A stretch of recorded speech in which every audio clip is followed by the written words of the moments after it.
Yo, what is up guys? Welcome back to the channel, and today again we're gonna cover this document, Skullgirls Mobile ReTuned, which is created by Awsome.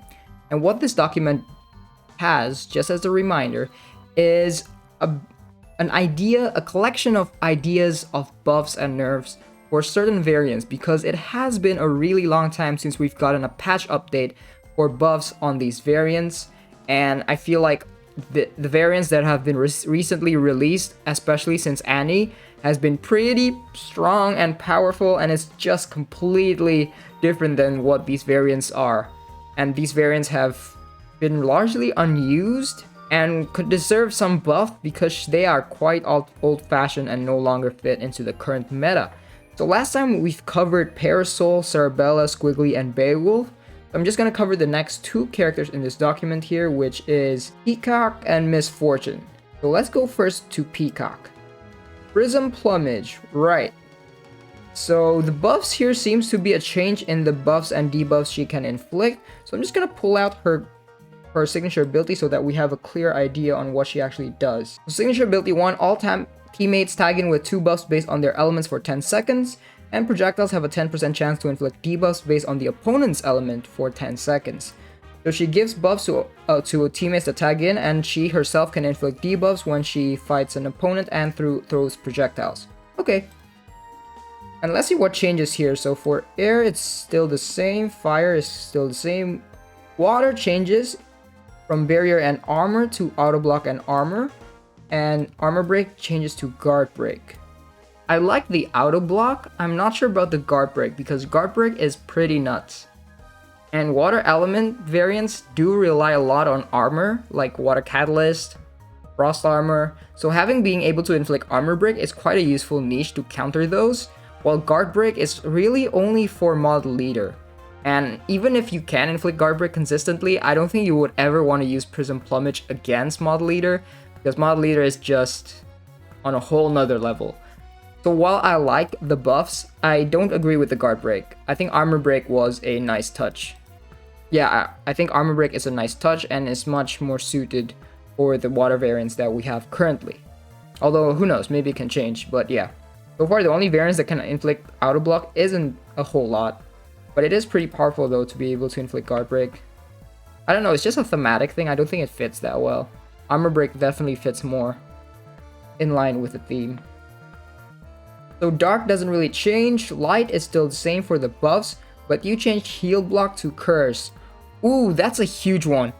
Curse is actually really detrimental to light variants because light variants have a lot of light buffs, from unflinching, immunity, final stand, invincible. Being able to inflict curse is amazing, that is huge. Light variants have really powerful catalysts in the form of last words, and curse will definitely just remove that altogether and prevent that from occurring. So this I agree with. I don't know why they stick with heal block. Heal block is so bad. It's not a great debuff. At least not a debuff that you want to main. As a secondary debuff, it's quite nice. Like if you use Chaos Banish, there's some heal block there. That's quite a nice buff. But you don't really use Chaos Banish for the heal block, right? You use Chaos Banish to get remove of the buffs, and in case the opponent has some way to like increase their health, heal block stops that. But against light variants don't even heal that much unless you're splitting image. So this, honestly, the original one doesn't really make sense, and curse makes a whole lot more sense and will definitely make Prism Plumage a whole lot better. And of course, neutral gets a huge buff here, being able to gain barriers and hex. Barrier, always nice buff to get. Inner pieces, I've learned that barrier with inner pieces is pretty sick, especially for rift battles. So this is definitely a really nice thing. The hex is very powerful, but then again, there's only so much neutral variants. There's only like 3, and if you use Prism Plumage in like rift battles, the only defender neutral variant that you might fight against is Overclocked. So that's kind of where hex could be useful. But yeah, it is a powerful debuff, the most powerful out of these all. But again, because there's so much neutral variants, no, that's wrong. There's so little neutral variants that I think that's a nice balancing factor. Let's read the explanation here. Prism. They really didn't do any justice because they rushed their development and decided to ignore neutral even though Inner Pieces was able to help neutral teammates with barriers. These buff and debuff changes should give Prism another go for those who were disappointed with her ability and neglected buffs and debuffs for neutral fighters. Okay, yeah, so I really like the neutral and light. I like the auto block and armor. I'm not sure about the guard break. I think armor break is much better, but that's just my personal opinion. Next we have Ultraviolet. And let's see here, her old signature ability, what she has currently, is projectiles have a 50% chance to ignore the opponent's defense and armor, and projectiles have 50% more damage against opponents with unflinching or armor. So in the past, Ultraviolet was actually quite a strong variant because armor and Big Bang was such a huge defensive threat. But now, with the introduction of new stats and piercing, especially piercing, armor doesn't really provide any defensive buffs anymore. It doesn't provide as much utility and defensive potential as it used to. That's why Big Bang is no longer the premier defense variant that he used to be.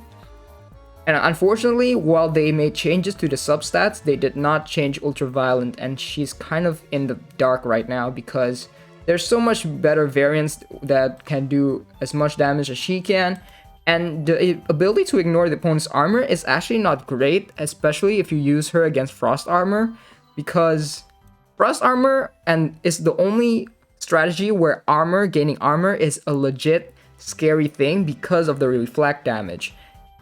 And being able to ignore the opponent's armor will give you so much more reflect damage, and that is not a great thing. So definitely in need of a major rework or a change. So let's see Awesome's idea here. Projectiles have a 50% chance to ignore the opponent's defense and buffs. So it's not just armor, it's like all the buffs. Deal 25% bonus damage for every buff applied to the opponent.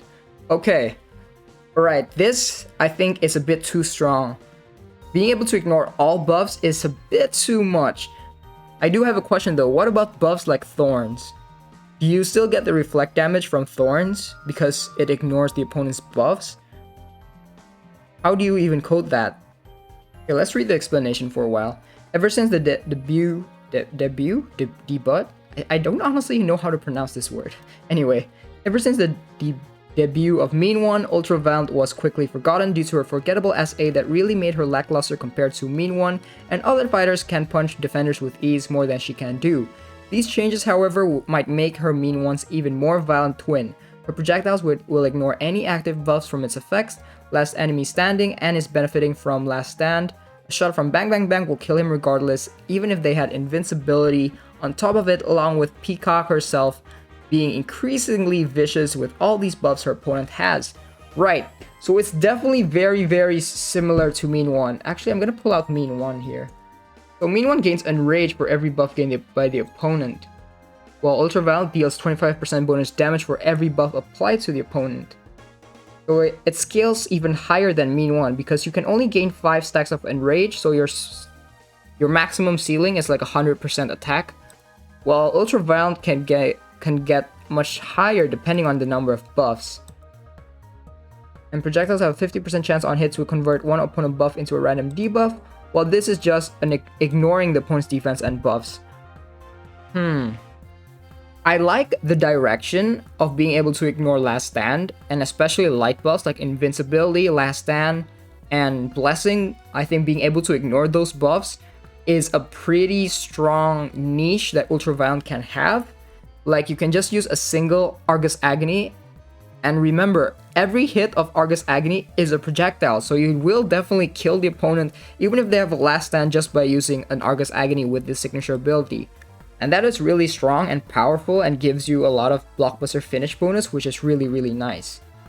I would say, I think that it can't just ignore all buffs. It has to be very specific. Maybe make it only for light buffs? Is that a legit classification just by saying light buffs? Maybe not. But yeah, being able to ignore last stand, invincibility, and blessing, let's say those 3 buffs only, would already make Ultraviolet really good without being overpowered.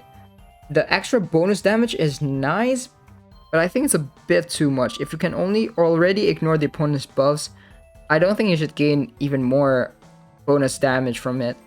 Honestly, I'd like Ultraviolet to be a light variant killer. Being able to ignore Unflinching, Blessing, Invincibility, Last Stand. Like those kinds of light buffs. Being able to ignore those and gaining increasing bonus damage against opponents with those buffs. But I don't know how to like reword that into something that's really neat. I do like the direction though. I do think this, as it is a bit too strong. But that's just my opinion again. Alright, next we have Misfortune. And first up is Mistrial. This is her old signature ability. When hitting a dashing opponent, remove one of the opponent's buffs and gain 5 stacks of precision. And the new signature ability is when hitting a dashing opponent or an attacking opponent. Okay, so it's just an additional clause to make her a bit better. And, you know, I don't really have any opinion on these kinds of signature ability. I think I've talked about this with Risky Ginger as well. It's a nice buff. And it could potentially, like, it definitely will make her better. But it wouldn't change, like, where she is. But to be honest, Mistrial isn't like the worst silver. She's actually not as bad as people might think. So yeah, this is a nice buff. Doesn't really have much to say. It makes her a bit more consistent, which is always nice. Then we have Hack and Splash. I'm surprised she's here. I thought she was alright. Okay, let's see what they change here. A well-timed block against standard attacks grants 5 stacks of precision and inflicts cripple and armor break for 10 seconds. A well-timed block against standard attacks grants 5 stacks of precision and inflicts cripple and armor break for 20 seconds? Oh, that's a bit too much. Landing critical hits with Misfortune's head deal an additional 3% of the opponent's max health if they are inflicted with cripple. And this landing critical hits with Misfortune's head deals an additional 3% of the opponent's max health if they're inflicted with either cripple or armor break. Okay, so it makes her a bit more consistent. I personally don't think Hack and Splash needed a lot of change. I think she's fine as she is. 20 seconds is really, really long. I think that's a bit too much. I think 15 at most is fine if you really want to buffer. And I don't know, this from 3 to 4, 5 to just 5, that doesn't really mean much since you're mostly gonna max her out anyway if you want to use her. So got no opinion on this. So I'll just, honestly, I would just keep it the same. But the 20 seconds though, that's huge. Yeah, I think that's a bit too much personally. Now the second signature ability, it has something to do with Headless, which I don't play, so I don't really have a huge opinion on this, but it does make her a little bit more consistent with armor break. Does she need this though? I have no idea, because again, I don't play Headless. But I gotta say, Misfortune does have ways to inflict armor break without relying on Hack and Splash's skill. While Cripple is, I think, only specific to Hack and Splash. I could be wrong, but as far as I know, this is the only way you can activate the second signature ability is if you've already activated the first one. So that's kind of the limitation of how the devs envision this. And I have no idea whether adding armor break is a good idea. Let's read the explanation here. Hack and Splash is a notoriously difficult variant to use due to her requiring head games to work consistently. Of course, if you did master her head games, you will realize how hard it is to considerably dish out highest amount of damage with her due to her very short debuffs and lack of getting cripple outside her ability. I do hope these adjustments might make her really good and very rewarding to use. The thing is though, I've seen some Headless videos and they use a lot of Misfortune's special moves like Fiber Upper and Cat Slide, and that's where most of the damage is for. So I don't even think like her second signature ability might not be the best or consistent, but I don't think that matters a lot because you are already dishing a lot of damage just by using Misfortune's special moves and her kit. So that's just my opinion. I don't think Hack and Splash needed a big change like this. Okay, it's not a big change, but like it's definitely like a huge buff. At most, I guess you can increase from 10 seconds to 15. But everything else I think is alright as it is. Right, next one, Time Thief. Okay, I do have been thinking that Time Thief is slightly odd. Like I get her niche, being able to recover health back is really strong and it's really good. Very unique. But the other signature ability is this one I think, which is a bit lackluster. When landing a hit while throwing her head, Misfortune inflicts Deathmark for 10 seconds and deals damage equal to 100% of her attack. And then the new signature ability, when landing a hit while throwing her head, Misfortune inflicts Deathmark and gains Haste for 15 seconds each. Ooh, I do really like that. I honestly didn't feel like the 100% attack matters so much, because that's not a whole lot of damage, and it doesn't really do anything substantial. So being able to gain haste is definitely a major boost. The whole idea with Time Thief is that she's seen as a training wheel for anyone who wants to learn Headless with her without getting kicked in the face for doing that, but of course she's gimped down due to how lackluster her signature ability. While this change seems questionable, but it does make her a badass in her own right with the right hands. It's open for change upon receiving any feedbacks. Okay, so I don't know if haste is the correct buff for her. Like, what are you increasing haste for? A Blockbuster 3? Honestly, the best buff I want to see Time Thief get is when, you know how Misfortune's unblockable Blockbuster, when you use it, you get some damage back to you? Wait, let me bring it out actually. Right, this bit here. This Blockbuster. Deal 100% bonus damage if the opponent is below 50% health, and you have to sacrifice 25% of your remaining health. That is a lot of HP that you need to sacrifice, and it pretty much makes her unblockable Blockbuster really lackluster. I would love the Time Thief to have the niche ability of being able to recover that health back after you use a fifth of Dismember. Because her niche is being able to recover health when she recovers her head. And I imagine you use this move, you split all your body parts, and you get back, you recover this health that you just sacrificed. That's honestly the buff that I would like to see for Time Thief. This haste is nice, and would work well with the haste as well, because I feel like if you're just gaining haste, and you're not equipping any unblockable Blockbuster, it's kind of a waste, because Tier 1 Blockbuster is very easy to charge. Tier 2 Blockbuster is slightly harder, but it's still not that hard. You can still charge it fairly easily. Tier 3 Blockbuster, this kind of Blockbusters, is very difficult to charge quickly. So yeah, that is the buff that I would think, that I would like. Haste is nice, but also make her able to like recoup the health sacrifice from using this Blockbuster. I think that will make Time Thief a quite useful niche. Alright then, next one we have Windstalker. Ooh, Windstalker. Okay. Seems like she has both her signature abilities here, so let's give that a read. While near Misfortune's head, opponent lose 5% Blockbuster meter per second. Honestly, this is like the best part of her ability. The second part is Inflict Deathmark, disable tag-ins, Doom for 15 seconds each when an opponent's health drop below 35%. Doom is removed if the opponent uses a Blockbuster. My personal problem with this is that 35% is already too low. By that point, you can kill whatever you're facing with Windstalker just by playing her normally. Let's see the new signature ability here. While near Misfortune's head. Okay, this part doesn't really... Wait. It drains! Oh god. That is really strong. I don't know if that's... Oh wait. Damn. Okay, if you're using Drain, I think 5% is just too much. Right? Like, I'm fine with this as it is. And if you want to add Drain, that's fine. But this has to go down. Being able to drain meter 5% per second is insane. That's way too much. Gotta make it like 1, 2, 3. 3% at most. Even then, I still think it's a bit too powerful. So that's for the first ability. The second one... Okay, so it's just an increasing threshold to 50%. Yeah, that's kind of what I imagined. That's fine. 50% is much more believable. And it has much more applicable as well. Oh boy, we're still on a long streak of underwhelming or rubbish diamonds, are we? She got little to no respect due yet again lackluster SA, considering you'll be pretty much beating their corpses by the moment they're nearly dead. Exactly my point. These changes could bring back her horror factor to scare enemies to death, assuming they don't have 9 lives.